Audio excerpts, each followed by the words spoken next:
Ever wondered how companies become companies?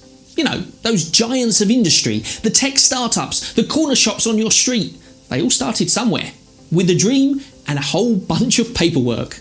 But that paperwork, oh boy, it wasn't as simple as a few clicks. Today, we're going to look at the history of company formation in the UK and how today it can be done simply and easily. Let's get into it, shall we?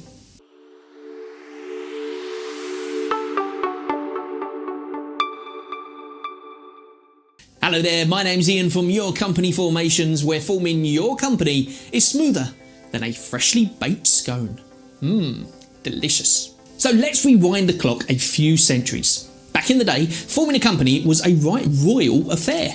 Literally, the Crown, through a royal charter, would grant a special privilege to a group of merchants or adventurers, giving them a monopoly on trade or exploration. Think the British East India Company, setting sail with the Queen's blessing and, well, a head start on the competition essentially.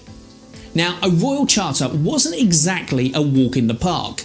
You needed connections, influence, maybe even a well-placed jester to get the Queen's ear, which is not exactly the most accessible route for entrepreneurship.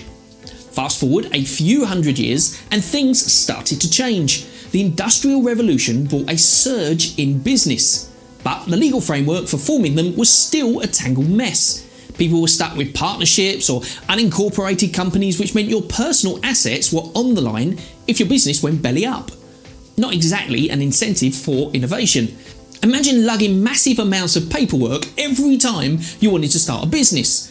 No wonder progress was slow. But then, in the mid-1800s, a revolution of its own arrived. The Joint Stock Companies Act of 1844. This bad boy allowed companies to register with the government, making the process a little less medieval. But even now, a lot has changed and things are simpler and faster. But it's still not exactly a walk in the park.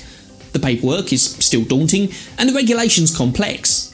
That's where a company formation agent like us at yourcompanyformations.co.uk comes in. Our team takes the headache out of the whole process, guiding you through the legal maze and making sure your company is formed properly the first time around. Because let's face it, starting a business is hard enough. You shouldn't have to worry about legalese and government red tape. So, whether you're a budding entrepreneur with $1 million idea or a local baker with the world's best recipe for scones, yourcompanyformations.co.uk is here to help and turn your dream into a reality. Head over to our website, yourcompanyformations.co.uk, and let's get your company up and running. Thanks for watching.